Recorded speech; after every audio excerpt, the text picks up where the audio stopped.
podem contrariar algumas, não sei, isto é apenas o meu olhar, há outras posições que podem ser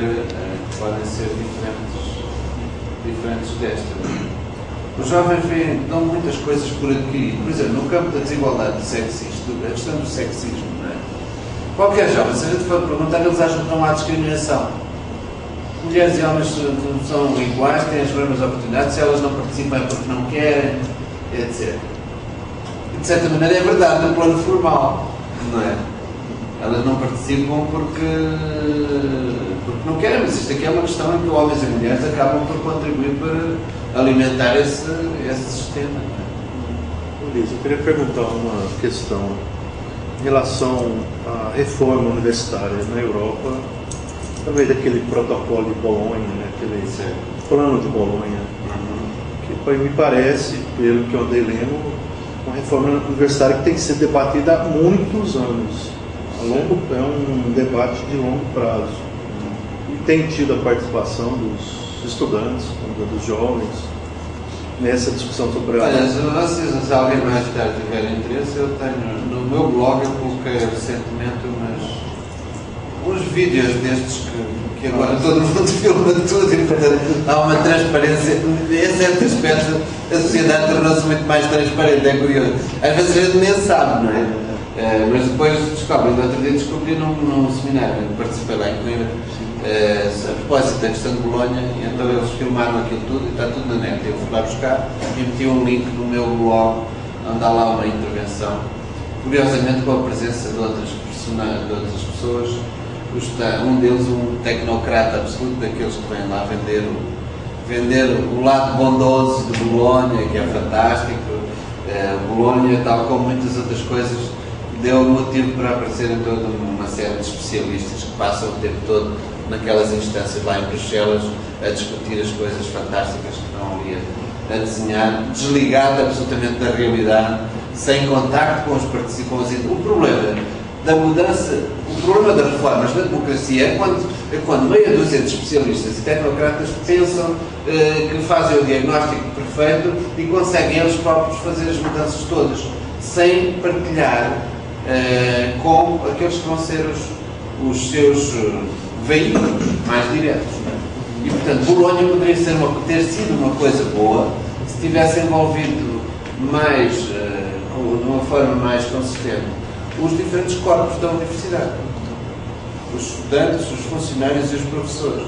E isso não aconteceu. Foi uma coisa decidida de cima para baixo, da cúpula para a base.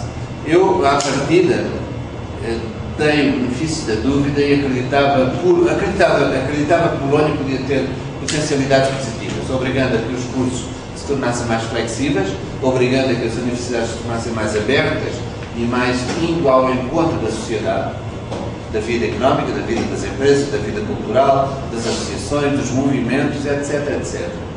E isso estava presente, digamos, no espírito de Bolonha. Bolonha foi apenas um protocolo que reuniu um conjunto de ministros do ensino superior. A primeira vez, salvo foi em Praga, e depois houve outros encontros em Bolonha, etc. E isso levou 40 e tal governos europeus a acordar, a estabelecerem critérios de uniformização no plano do reconhecimento dos diplomas. Esse foi desde logo.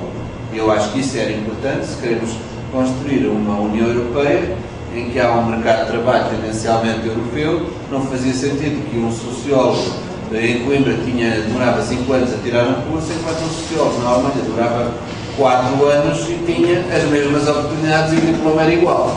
Não é?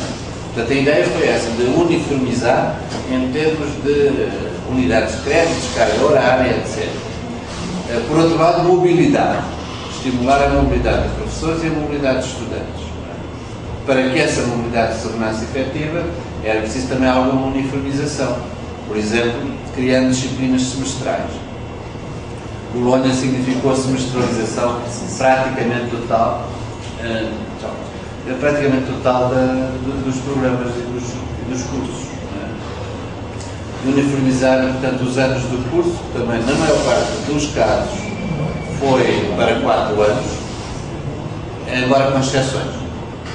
Direito a medicina, a arquitetura, são as 3 áreas de exceção. Porque são áreas em que, quer pelos investimentos enormes da parte do Estado, no caso da medicina, nomeadamente, não é? Quer porque as ordens profissionais são, no fundo, quem decide, depois da pessoa concluir um curso, quem decide se tem ou não tem credenciais para exercer uma profissão, no caso da arquitetura, no caso da advocacia, por exemplo, não é? E então, em alguns casos, só ao final de 5 anos. No caso do direito, salvo erro, é só com o mestrado atualmente, são 5 anos. É que a ordem reconhece, digamos, o estatuto, a possibilidade de exercer a advocacia. Portanto, são exceções.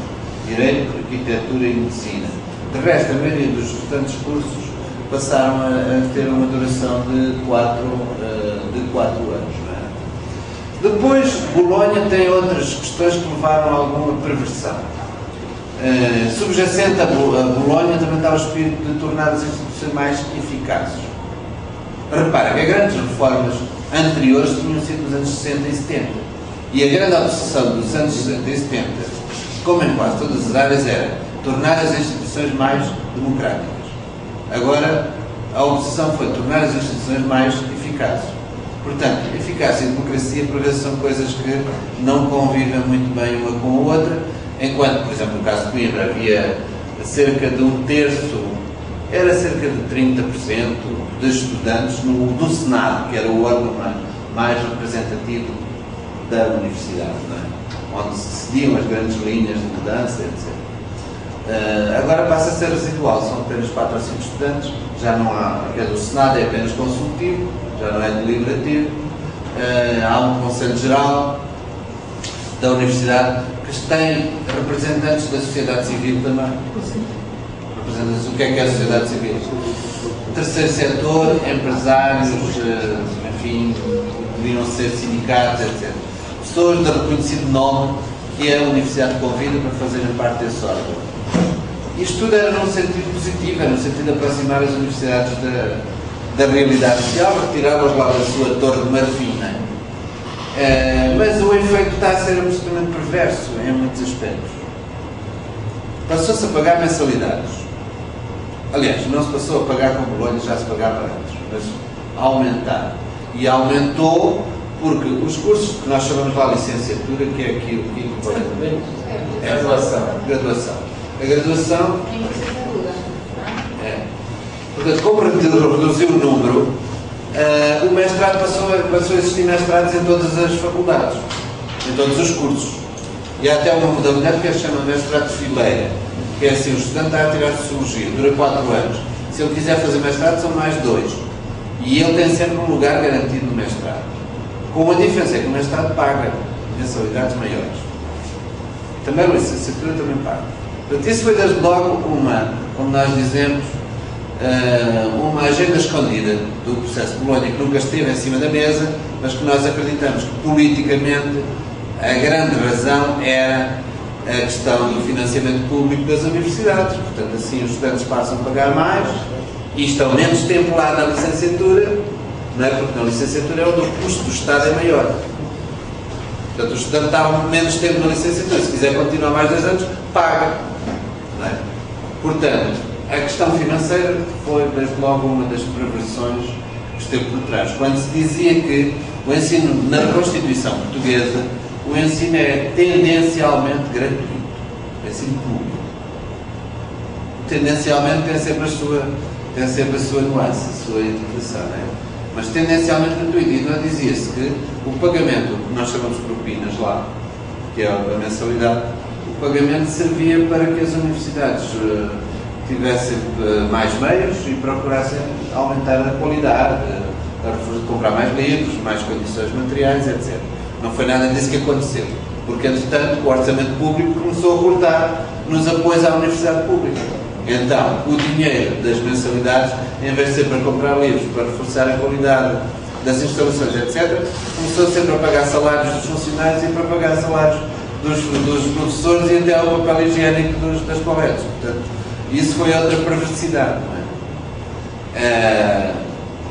Por isso, essa agenda escondida, esse mercantilismo subjacente a esse processo de Bolonha é aquilo que tem contribuído para desvirtuar um programa que podia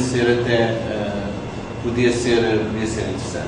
Mas, ao mesmo tempo, também tem contribuído para uma mobilidade muito maior de jovens que circulam entre as universidades europeias de uma forma mais consistente. Não é? Há um programa já bem de trás, que é o Erasmus, que apoia essas estadias, mas facilita, mas na verdade são sempre os pais a suportar uma parte dessa despesa. Existe até um outro programa mais amplo, que é o Erasmus Mundus, que todos devem conhecer, que permite também a circulação de estudantes de outros continentes, inclusive os brasileiros têm utilizado bastante isso, não é? E podem passar um ano na Europa, etc. No caso dos doutoramentos e dos programas de pós-graduação, também há um crescente investimento em bolsas e em programas de mobilidade para estudantes e para professores, não é? Por isso nós temos, em muitas áreas, uma presença grande de estudantes da América Latina a frequentar as nossas universidades. Brasileiros existem muitos lá. Há, inclusive, bolsas, acesso a bolsas do governo português que muitos dos nossos estudantes têm beneficiado. E há as bolsas São Luís, que aqui são patrocinadas aqui pela CAPES, acho que o estudante de doutorado pode frequentar durante um ano, penso, a Universidade Portuguesa.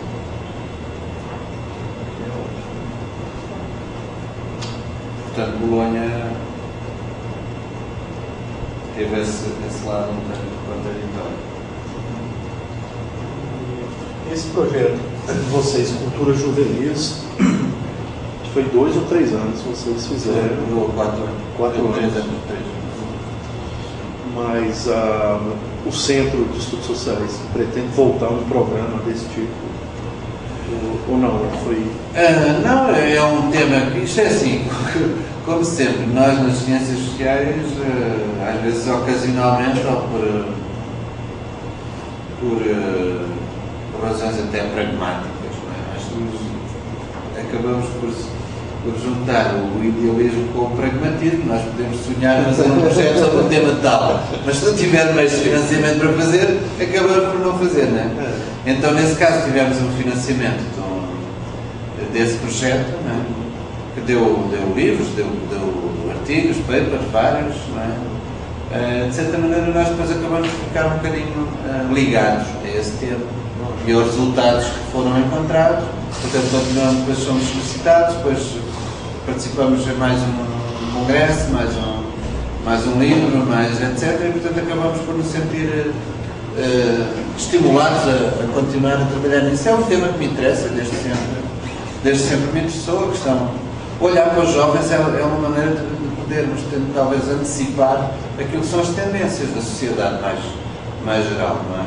Portanto, dar atenção à juventude eu acho que é muito importante, no plano cultural, no plano político, como eu interesso-me por essas coisas todas. A questão democrática, enfim, também temos lá um programa na área da política, democracia e política do século XXI, é um programa de doutoramento lá do SES, não é? Que eu estou também ligado, e por isso essas temáticas preocupam-me. Eu espero continuar a fazer projetos e a publicar nessas áreas, não é? Além de mais, nós somos muito solicitados também por parte dos... Tchau, muito prazer. Até à próxima. Obrigado. Portanto, somos bastante solicitados pelos próprios estudantes, pelos setores mais ativos da coletividade estudantil, às vezes da associação. Eu, pessoalmente, participo muito na RUC, a Rádio Universidade de Coimbra, que é ligada à associação. Temos muita ligação com os presidentes da associação e somos muito críticos em relação a eles, mas eles continuam a convidar-nos, mesmo sendo críticos. Portanto, é importante manter esse diálogo, não é? E continuar a fazer projetos nesta área.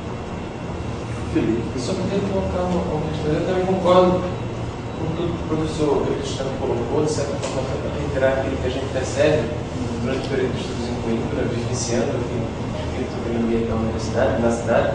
A gente não tem essa brecha de, a partir da quinta-feira, ir para as aldeias, a gente tem que ficar convivendo com a cidade e com a universidade em si.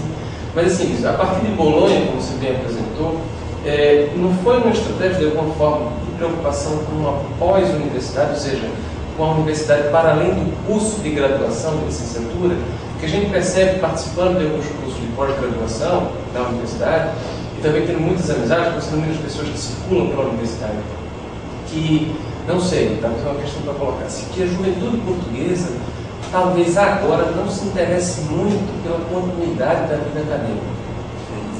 Partindo daquilo que boa parte dos programas de pós-graduação que se oferece na Universidade de Coimbra, eu acredito não só na Universidade de Coimbra, em algumas universidades europeias, esses programas de uma certa forma são complementados, supridos por estudantes de outros países, nomeadamente da América Latina, de uma certa forma. Tiro o nosso momento de estudo na Universidade de Coimbra, de um universo de 20, 25 pessoas, acho que 4, 5 pessoas eram portugueses. Muito mais talvez pela atração em que o suposto mercado de trabalho, se não português, mas europeu, pode dar apenas com o seu diplominho, o seu certificado de graduação, e que naturalmente as pessoas com aquilo, se não encontram a oportunidade de emprego em Portugal, vão subindo na Europa. Mas como é que tem essa leitura de Bolonha, talvez para atrair um pouco mais, segurar um pouco os estudantes da universidade, passar da graduação de licenciatura um pouco mais a partir do mestrado e talvez a partir da experiência do mestrado despertar o interesse para continuar as pesquisas via um doutorado?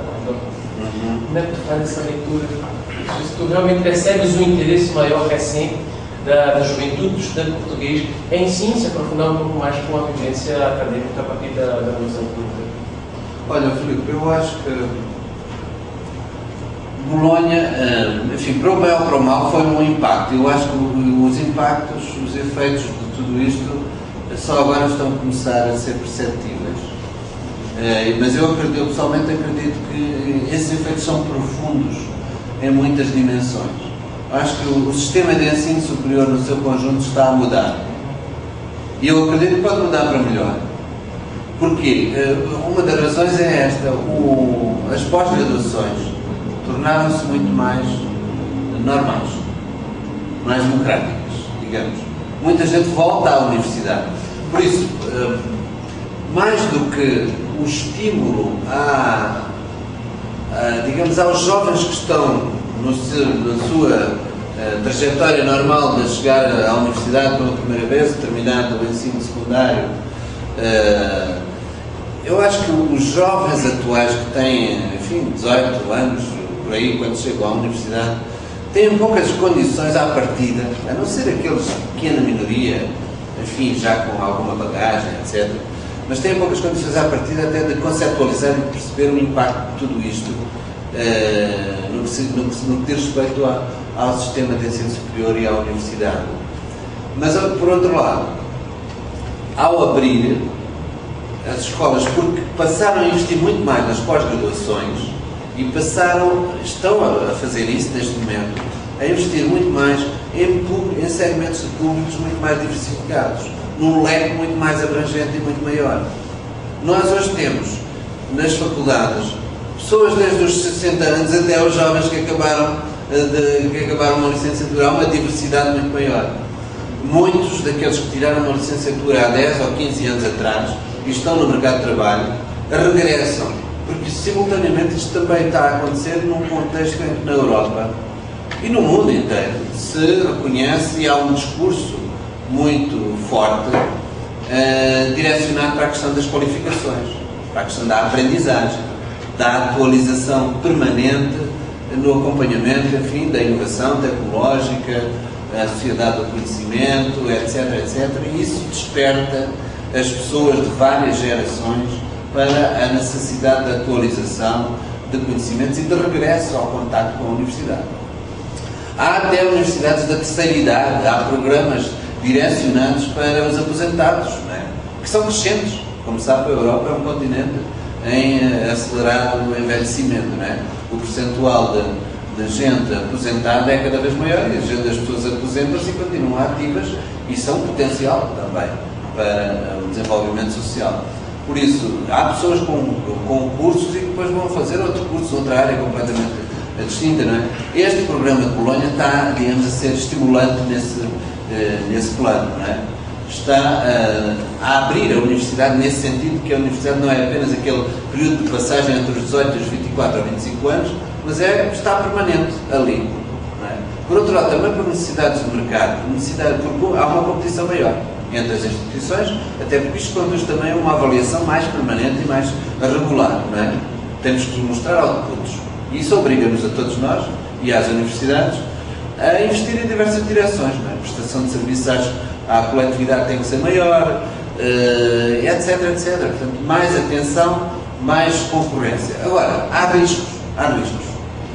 Os riscos é que haja uma estratificação da qualidade das instituições num quadro europeu, não é? Em que depois a disputa... Porque as demarcações sociais passam a ser feitas em função da qualidade dos cursos de pós-graduação, dos doutoramentos e dos grandes centros de investigação científica. Quais são as universidades onde estão os grandes centros de pesquisa científica é o que vai fazer a diferença no futuro, porque são esses que conseguem atrair os estudantes com mais qualidade e atrair mais público internacional, etc. E depois provavelmente os financiamentos também são definidos em função desses indicadores, não é? Portanto, isso já está a começar a alterar as coisas. No caso português, ou no caso de sociedades ou de países mais periféricos da Europa, o risco é que a universidade e o nível da licenciatura seja uma espécie de, como nós dizemos, licealização da universidade. Não é? Portanto, um ensino mais massificado, um contacto muito superficial com conhecimentos em diversas áreas, mas não dá uma verdadeira formação minimamente aprofundada.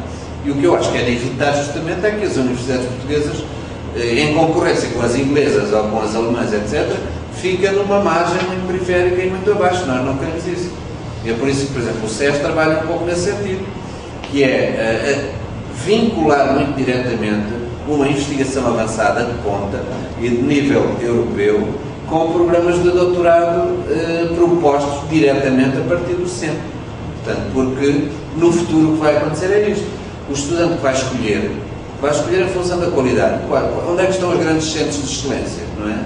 Portanto, um programa de pós-graduação ou de doutorado vai ser avaliado em função não apenas do próprio programa em si, mas se tem ou não tem, suportá-lo, um centro de excelência em termos de pesquisa, não é? E isso é atrativo, quer do ponto de vista dos docentes e professores e da circulação, que será cada vez maior e mais internacional, quer do ponto de vista dos próprios estudantes que procuram esses programas. Portanto, eu acho que na prática, enfim, a não ser que o projeto europeu venha a ser um flop e colapse, mas caso contrário, isto faz parte do programa de consolidação do projeto da União Europeia. Se vier a ter sucesso, a Universidade certamente terá um contributo decisivo para essa construção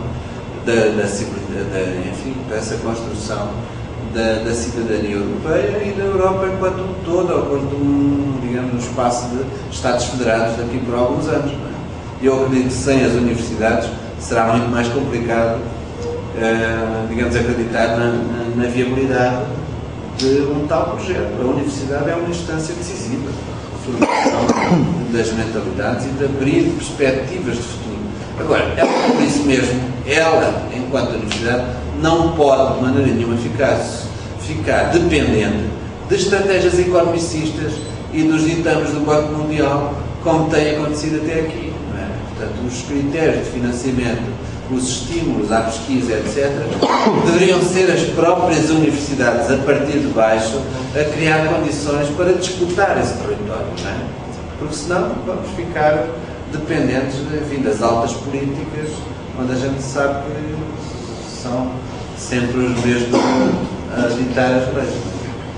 Mas, apesar de tudo, acho que a universidade, com todos os seus problemas, é um espaço de potencial exercício democrático e de potencial fator de desenvolvimento social, económico, tecnológico, etc. Então, perguntando para aquela ministra da Educação já saiu, né? Já. Foi há pouco tempo. saiu, mas o Ministro da Educação saiu, mas o Ministro da Ciência e Ensino Superior é o outro. A Universidade está no outro Ministério. Sociólogo. Mas isso é positivo, ó, Filipe. À partida, quer dizer, em termos formais é Como é que positivo. chama o Ministério da Ciência aqui? Ministério da Ciência e Ensino Superior. Portanto, o ensino superior está ligado à ciência, não é? Mas isso é contraditório. No caso português, é um bocadinho ilusório. Essa é a nossa crítica política que nós fazemos, é que, apesar de formalmente haver um Ministério da Ciência e do Ensino Superior, o Ministério da Ciência tem investido muito na ciência nos últimos 5, 6 anos, porque querem, enfim, mostrar indicadores de que o percentual do PIB investido na ciência em Portugal vai se aproximando dos países mais centrais, etc. E já apresenta resultados positivos a esse nível, mas na prática está-se a trabalhar para uma massificação das universidades, dando a primazia dos centros de investigação, mas secundarizando o papel da pesquisa do lado da universidade, certo? E nós, em Coimbra, e nós, enquanto SES, e enquanto Faculdade de Economia, vivemos um pouco no meio dessas tensões todas. Porque o SES, no fundo, está beneficiando dessa política do Mariano Gá, que é o Ministro da Ciência, e ele é um homem da física, e que preocupa sobretudo em investimento à ciência, é importante, mas o poder político sabia que Bolonha significa massificação, significa multiplicar por vezes 10 daqui a X anos o número de jovens que vêm para a universidade. Não interessa se eu saio de lá a saber muito, a saber pouco, saio de lá com um diploma e as estatísticas vão mostrar que Portugal passou de 11% para 20% de licenciados, não é? Portanto, nós vivemos um pouco no meio de todas essas tensões, não é? Portanto, as disputas estão aí, estão em aberto. Depende da política. Mais questões? Tem que falar. Então, vai ser muito frio, nunca pensei. 40 graus, tentar